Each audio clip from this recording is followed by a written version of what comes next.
Hi everyone, welcome back to my YouTube channel Code Convo. कैसे हैं आप सब? मैं हूं बिलाल। लास्ट क्लास में हमने क्या देखा था? मीडिया क्यूरी से क्या की मदद से हम कैसे अपनी वेबसाइट को रिस्पॉन्सिव कर सकते हैं। तो आज का टॉपिक भी देख समझ लें उसी के रिलेटेड है। मतलब हमारे पास कुछ ऐसे यूनिट्स होते हैं जिसकी मदद से हम अपनी अपनी वेबसाइट के अपने फॉन्ट्स को या फिर एलिमेंट्स को हम रिस्पॉन्सिव कर सकते हैं। तो चले चलते हैं अपनी क्लास 15 की तरफ बिना टाइम ज़ाया किए। ठीक है, मैं यहाँ पे हेडिंग डाल लेता हूँ।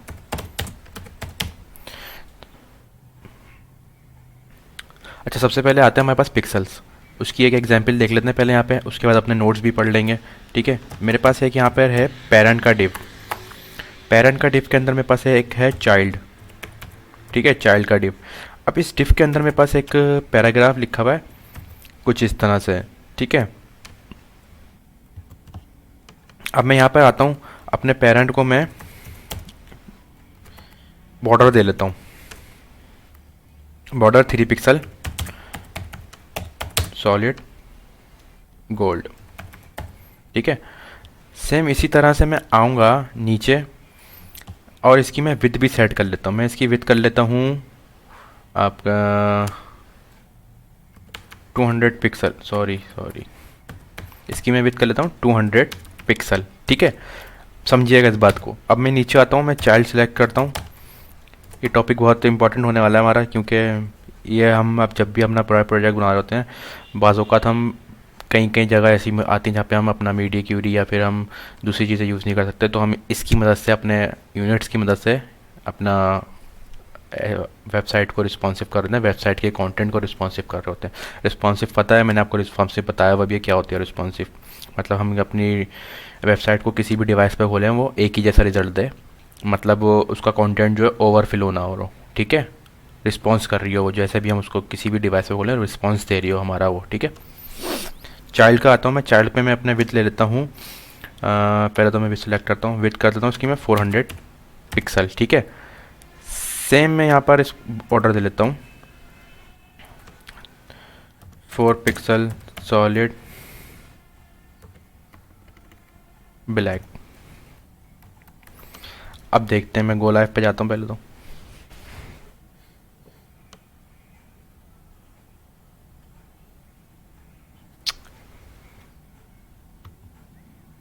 4 पिक्सल नहीं लगाया ना मैंने। ये देखें, जो मेरा मैंने देखे चाइल्ड, जो मेरा चाइल्ड है मतलब मेरा पेरेंट जो है ये डिव है। ठीक है, और इसके अंदर मेरा एक चाइल्ड है ये वाला। ठीक है, लेकिन आप यहाँ पे देख रहे होंगे मेरा जो चाइल्ड है ना वो बाहर निकल रहा है। वो क्यों निकल रहा है? अब मैंने इसको पिक्सल ज़्यादा दिए मैं। ठीक है जी, पिक्सल का मतलब ये है कि मैं मेरा जो कंटेंट है वो स्टैटिक रहेगा। ठीक है, भले वो स्क्रीन कैसी भी हो, स्टैटिक ही रहना है उसको। अब मैं इसको जो पिक्सल दे दिया ना मैंने इसको, मतलब ये जो पिक्सल्स में है ना ये स्टैटिक हो गया है। मैंने यहाँ पर अपने पेरेंट को 200 पिक्सल दिए हैं और चाइल्ड को मैंने 400 पिक्सल दिए हैं। तो ये तरीका सही नहीं होता कि हम हर चीज़ में पिक्सल पिक्सल यूज़ करें, क्योंकि हमारा जो पिक्सल जो काम वर्क कर रहा होता है ना वो एज अ स्टैटिक काम कर रहा होता है। कहीं जगह पे हम यूज़ करते हैं, हम सारी जगहों पे अपना पिक्सल यूज़ नहीं कर सकते। ठीक है, ये देखें, ये स्टैटिक ही रहेगा अपनी पूरी, मतलब अपना पूरे विद लेगा जो मैंने इसको पिक्सल्स में दी हुई है। इसकी जगह हम अगर कोई और यूनिट देंगे ना तो वो ऐसा बिहेवियर नहीं रखता। मैं यहाँ पे देख भी लेता हूँ पिक्सल्स की, मैंने डेफिनेशन लिखी हुई है, आप ये पढ़ लिएगा। Pixels are the most commonly used unit in CSS, they are fixed size. ये फिक्स साइज होता है, इसका साइज फिक्स्ड ही रहता है, भले हमारी स्क्रीन छोटी हो या बड़ी हो। ठीक है, इसका साइज़ जो हमने पिक्सल में 400 दिया हुआ है ये साइज़ वो ही देगा, अदरवाइज़ ये साइज़ चेंज कभी नहीं करेगा। ठीक है, जैसे हम लेकिन आगे चलेंगे, आगे के परसेंटेज का यूनिट देखेंगे, ये अपना साइज़ छोटा बड़ा कर देता है अपने पेरेंट्स के मुताबिक अपना काम कर रहा होता है ये। ठीक है, that provide a measurement of a element of an element here is. ठीक है, इसी जगह पे हमने देखा यहाँ पे पिक्सल जो है अपना साइज़ फिक्स रखता है, लेकिन इसी जगह पे हमारे पास होता है परसेंटेज। अब मैं परसेंटेज देता हूँ, मैं इसको कमेंट करता हूँ।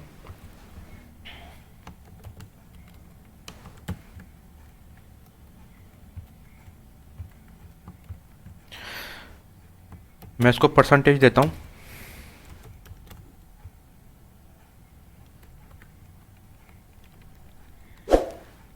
परसेंटेज में दे देता हूँ इसको, परसेंटेज अच्छा 50 100% दे देता हूँ इसकी, ठीक है। अब मेरे पास यहाँ पर है विद पेरेंट की विद 200 पिक्सल, मैंने नीचे दी 100%। अब देखिएगा इसका कंटेंट एडजस्ट हो जाएगा, देख रहे हैं इसका जो कंटेंट है वो एडजस्ट हो गया।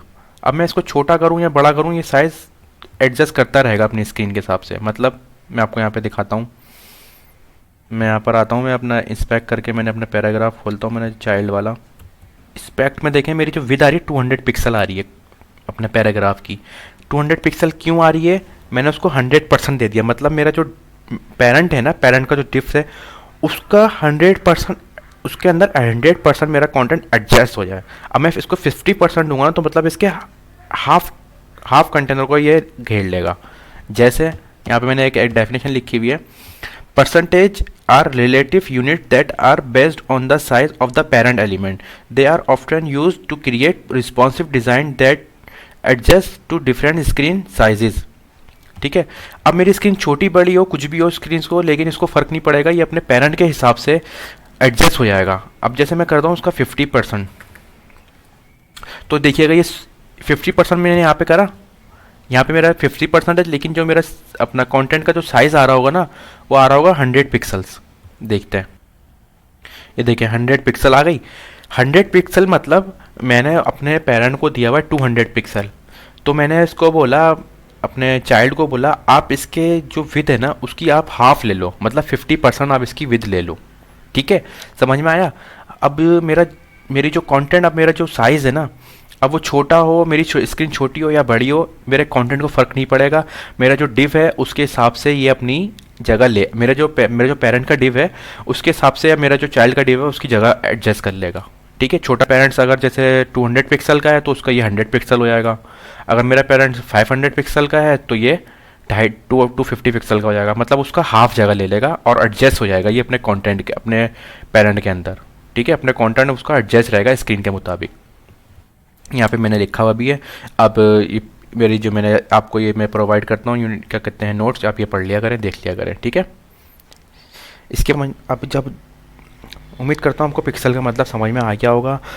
कोई ऐसी सेंसिटिव जगह हो जहाँ पे हमें चाहिए कि हमारा जो स्क्रीन का साइज़ अगर छोटा हो तो हमारा कंटेंट उसके हिसाब से एडजस्ट हो जाए, छोटा हो जाए, या अगर स्क्रीन का साइज बड़ा हो तो वो बड़ा हो जाए, तो वहाँ पे हम पिक्सल कभी भी यूज़ नहीं करते। ठीक है, अगर स्क्रीन का साइज़ छोटा होता है और हमने उसको पिक्सल ज़्यादा में दी हुई है तो हमारा कंटेंट बड़ा रहेगा और अपने कंटेनर से ओवरफ्लो होगा।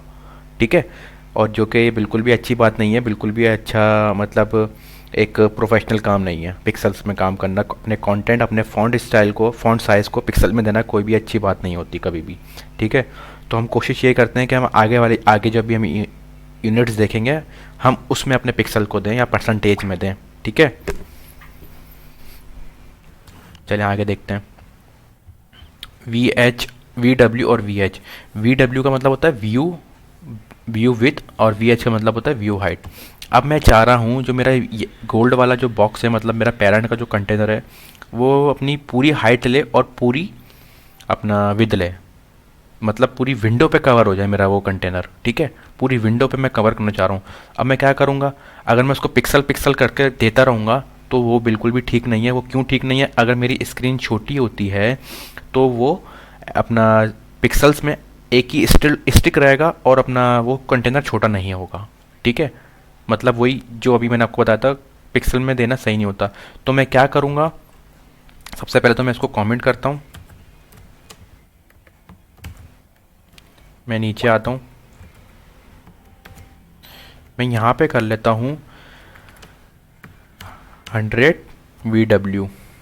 ठीक है, व्यू हाइट, व्यू विद, और मैं यहाँ पे कर लेता हूँ VH मतलब हाइट। मैं इसको हाइट दे लेता हूँ कुछ इस तरह VH। देखते हैं अब क्या होता है।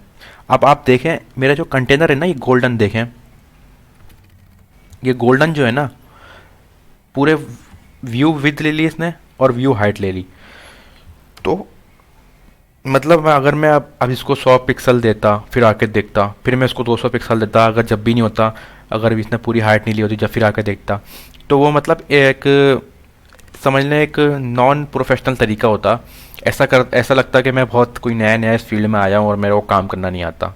सही है। तो तरीका यही होता है, अगर हमें पूरे कंटेनर पे पूरी अपनी विंडो पे कवर करना है ना, अपनी ब्राउज़र की विंडो पे हमें एक डिफ को कवर करना है, उसके हाइट और विड्थ को हमें पूरी विंडो पे कवर करना है, तो हम वी डब्ल्यू और वी एच यूज़ करेंगे। इसकी डेफिनेशन भी देख लेते हैं।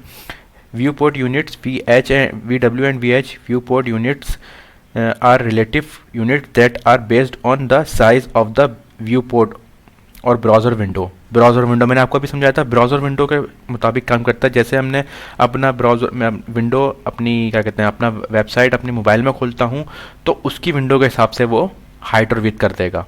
और अगर मैं अपने लैपटॉप एलसीडी या फिर किसी भी XYZ किसी भी जगह पे खोलता हूँ अपनी वेबसाइट, तो वो उसके हिसाब से व्यू हाइट और व्यू विड्थ कर देगा। ठीक है। They are useful for creating layouts that adjust to different screen sizes. ठीक है, अभी मैं वही बात कर रहा था, किसी भी जगह पे मैं इसकी हाइट और वेबसाइट खोलूँ और उसकी स्क्रीन के मुताबिक हाइट और वेट वो एडजस्ट कर लेगा। ठीक है, VW और VH। उम्मीद करता हूँ आपको ये यूनिट भी समझ में आया होगा। और अगर अपन नीचे देखते हैं, सबसे ज़्यादा इंपॉर्टेंट हमारे ये हैं EM और REM। ये इंपॉर्टेंट यूँ है कि थोड़े से क्रिटिकल होंगे, बिगिनर लेवल पे समझना है इसको, लेकिन आप इस पर बिल्कुल भी ऐसा टाइम बर्बाद नहीं करिएगा कि आपको अगर नहीं समझ में आ रहा है तो आप इस पर पूरा पूरा दिन इस पर ज़ाया कर दें कि इसका मतलब क्या है। ऐसा कोई इशू नहीं होता। आप एक प्रोजेक्ट बनाते हैं, 2 प्रोजेक्ट बनाते हैं, उसके बाद आपके चीज़ें थोड़े थोड़े समझ में आने लग जाती हैं कि कौन सा हम यूनिट कहाँ पे यूज़ कर सकते हैं, कौन सा यूनिट किसके लिए यूज़फुल होता है। ठीक है, तो चलें इसको भी देखते हैं, EM को और REM को। मैं इसको कमेंट कर लेता हूँ, छोड़ें इसको कमेंट करके फ़ायदा क्या है। मैं अच्छा EM और REM तकरीबन अब ये हमारा फ़ॉन्ट के लिए होता है, मतलब हमें फ़ॉन्ट साइज़ अगर देना होता है ना तो हम REM या EM की तरह EM में देते हैं। ठीक है, वो क्यों देते हैं आए देखते हैं। अब जैसे मेरे पेरेंट का फ़ॉन्ट साइज़ है, मैं फ़ॉन्ट साइज़ इसका दे लेता हूँ 10 पिक्सल, बहुत छोटा हो जाएगा, 20 पिक्सल। और मैं नीचे आता हूँ, मैं इसका फ़ॉन्ट साइज़ दे लेता हूँ। आपको भी पता चल जाएगा मैं पेरेंट्स का फ़ॉन्ट साइज़ क्यों दे रहा हूँ, 1.5 EM।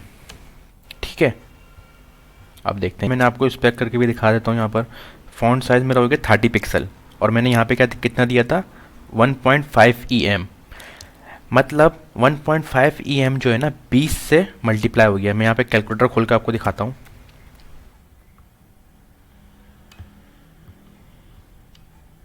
मैंने यहाँ पे दिया है 20 मल्टीप्लाई 1.5। ठीक है, 30 हो गया। ये सेम यहाँ पे भी 30 है। तो इसका मतलब ये है जहाँ पे भी हमें EM यूज़ करना होगा ना फ़ॉन्ट के लिए अपने, तो हमें वहाँ पे अपने पेरेंट के फ़ॉन्ट को साइज़ देना ज़रूरी होगा। मतलब पेरेंट डिफ को हमें फ़ॉन्ट साइज़ देना ज़रूरी होगा। इस बात से ये समझ में आता है। ठीक है, वरना इसका जो अपना जो स्टैंडर्ड बॉडी का साइज़ होता है ना 16 पिक्सल, जो बॉडी का फ़ॉन्ट साइज़ होता है वो उससे मल्टीप्लाई हो रहा होगा। जैसे हम यहाँ पे एग्जाम्पल भी देख लेते हैं। मैं इसको यहाँ पे हटा देता हूँ तो फिर देखते हैं क्या होता है। ठीक है, 24 पिक्सल हो गया। ये 24 पिक्सल क्यों हुआ ये, अब हमारा जो स्टैंडर्ड जो साइज़ होता है ना वो 16 पिक्सल होता है। 16 मल्टीप्लाई 1.5 पिक्सल, ये हो गया 24 पिक्सल। तो अच्छा तरीका यही है कि हम अपने बॉडी के फ़ॉन्ट से ना मल्टीप्लाई करें, हम इसको अपने पेरेंट के अंदर अपना जो भी हमें साइज़ है ना उससे मल्टीप्लाई करें, ताकि हमें एक आइडिया हो हमने इसको क्या फ़ॉन्ट साइज़ दिया है। ठीक है, हमारा जो EM होता है अपने पेरेंट के हिसाब से वो काम कर रहा होता है। जो हमारा पेरेंट में फ़ॉन्ट साइज़ होगा उससे वो मल्टीप्लाई हो जाएगा और उसको वो दिखा देगा पिक्सल्स में। और जैसी ही स्क्रीन हमारी छोटी बड़ी हो रही होगी वो उसके साथ से एडजस्ट भी हो रहा होगा। ये देख रहे हैं, ये एडजस्ट भी होता रहता है। इसलिए हम ज़्यादातर फ़ॉन्ट्स में जब भी यूज़ करते हैं EM या फिर REM यूज़ करते हैं। यहाँ पे डेफिनेशन भी लिखी हुई है, EM units is based on the font size of the parent element. ठीक है, पेरेंट एलिमेंट से ये रिलेटेड करता है। पेरेंट एलिमेंट के फॉन्ट साइज़ का जो साइज़ होगा उससे मल्टीप्लाई हो जाएगा। Simple. It is useful for creating scalable design that adjust to different font sizes. ठीक है, ये किसी का ये मतलब कोई भी स्क्रीन हो, कोई भी स्क्रीन में मेरी विंडो मेरी वेबसाइट खुली हो, उसके हिसाब से ये मल्टीप्लाई हो जाएगा अपने पेरेंट के में जो मैंने साइज़ दिया होगा, और ये अपना मतलब एक रिस्पॉन्सिव डिज़ाइन में जो भी साइज़ आएगा वो शो कर देगा। मतलब कब अच्छा, उसके बाद है हमारे पास रैम यूनिट। रैम यूनिट भी सेम ऐसी ई की तरह ही काम कर रहा होता है, लेकिन हमारा ई जो है अपने पेरेंट से मल्टीप्लाई हो रहा होता है, लेकिन और यहाँ पर ये रूट एलिमेंट से अपने अपने रूट एलिमेंट को देखता है, उसके हिसाब से अपने कंटेंट को एडजस्ट करता है। रूट एलिमेंट कौन सा होता है हमारा, HTML। मैंने यहाँ पे लिखा हुआ भी है, the rem unit is similar to the EM units but it is based on the font size of the root element which is typically the HTML element. ठीक है, ये किस तरह से काम कर रहा होता है, हमारे हमारे HTML के जो रूट एलिमेंट है ना, उससे ये उसकी बेस्ड काम कर रहा होता है।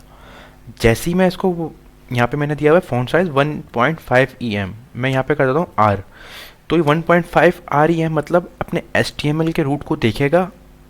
HTML का जो अपना स्टैंडर्ड साइज होता है 16 पिक्सल का फॉन्ट साइज होता है, और उसके हिसाब से ये एडजस्ट करके यहाँ पे दिखा देगा। ठीक है, अब मैं यहाँ पर आता हूँ, मैं जैसे HTML का मैं टैग करता हूँ सिलेक्ट, यहाँ पे मैंने कर दिया फॉन्ट साइज मैंने 100 पिक्सल कर लेता हूँ। देखिए बड़ा हो जाएगा, ये बड़ा हो गया। इसकी वजह ही यही है कि ये अपना यहाँ पर देखें, फॉन्ट साइज देखते हैं, यहाँ पे फॉन्ट साइज 150 पिक्सल हो गया। तो ये अपने रूट एलिमेंट को देखता है और उसके हिसाब से आपको स्क्रीन के हिसाब से आपको एडजस्ट करके कंटेंट दे देता है। तो हम REM इतना यूज़ वैसे नहीं करते, क्योंकि ये रूट एलिमेंट सेलेक्ट करना सही तरीका नहीं होता है। HTML के टैग हम सेलेक्ट करें CSS में, तो हम ज़्यादातर EM ही यूज़ करते हैं। ठीक है, और आप बिल्कुल भी ये परेशान मत होइएगा REM क्या है, EM क्या है। आप कोशिश करिएगा ज़रूर समझने की, ऐसा नहीं है कि स्किप करते हैं आप। अगर आपको नहीं समझ में आ रहा तो फ़िलहाल अगर आप बिगिनर लेवल पर हैं तो आप अपने प्रोजेक्ट्स बनाएं, और उसमें आप इनको यूज़ करेंगे जब आपको खुद ही आपके जो कॉन्सेप्ट हैं वो खुद ही क्लियर होते आएंगे अपना प्रोसेस वाइज। ठीक है, हर चीज़ का एक प्रोसेस होता है, उसके हिसाब से ये आपको ये समझ में आ जाएगा। कोई इतनी बड़ी इसमें कोई मसले वाली बात नहीं है। अगर आपको अभी समझ में नहीं आता तो आप मेरी वीडियो रिपीट करके देख लीजिएगा, और अगर नहीं समझ में आता तो आप इसको थोड़ी टाइम के लिए स्किप करते हैं, जब तक आप अपने प्रोजेक्ट बना रहे होते हैं HTML CSS के। जैसे एक प्रोजेक्ट बनाएंगे, 2 प्रोजेक्ट बनाएंगे अपने आप प्रैक्टिस के लिए, तो आपके ये कंटेंट, आपके जो यूनिट्स हैं ये आपके क्लियर होते जाएंगे। क्योंकि पिक्सल और परसेंटेज तो बिल्कुल सिंपल है हमारे पास। आपको जहाँ पे थोड़ा सा मसला होगा वो REM होगा या EM होगा, लेकिन मैं ये नहीं समझता कि आपको EM REM में फंसना चाहिए, क्योंकि EM सिंपल अपने पेरेंट से काम कर रहा होता है और REM अपने रूट एलिमेंट से काम कर रहा होता है। व्यू हाइट और व्यू पोर्ट भी इतना व्यू पोर्ट एलिमेंट मतलब यूनिट्स, व्यू विड्थ और व्यू हाइट भी कोई इतना मुश्किल नहीं है। तो एक बिगिनर लेवल पर होता है कभी कभार हमारे को नहीं समझ में आता, तो ऐसा कोई उलझने वाली बात नहीं है। आप इसको फ़िलहाल स्किप कर दिएगा अगर आपको नहीं समझ में आता है, लेकिन इसमें उलझिएगा बिल्कुल भी नहीं कि आप पूरा टाइम अपने यूनिट्स पे ज़ाया कर रहे हैं। आप अपने प्रोजेक्ट्स बनाएंगे तो आपको ये खुद ही ईजी हो जाएगा। ठीक है, उम्मीद करता हूँ आज की क्लास आपको समझ में आई होगी, और अगर आपको मेरे समझाने का तरीका अच्छा लगता हो तो मेरे चैनल को सब्सक्राइब कर दिएगा और बेल आइकन के बटन को दबा दिएगा, ताकि आगे आने वाले एडवांस कोर्सेज और CSS के कंप्लीट क्लासेस आपको मिलती रहें बर वक्त। तो आज की क्लास यहीं पर हम एंड करते हैं। आप इसकी प्रैक्टिस कर लिएगा तो आपको ये समझ में आ जाएगा, क्योंकि ये कोई इतनी बड़ी बात नहीं होती, कोई इतना मुश्किल नहीं होता यूनिट समझना, लेकिन बिगिनर लेवल पर थोड़ा सा बंदा घबरा जाता है। ठीक है, जैसे ही आप प्रैक्टिस करते रहेंगे आप वैसे ही आपके कॉन्सेप्ट क्लियर होते रहेंगे। आज की क्लास हम यहीं पे एंड करते हैं, जब तक के लिए आप इसकी प्रैक्टिस करिएगा। नेक्स्ट क्लास में मिलते हैं नेक्स्ट टॉपिक के साथ। जब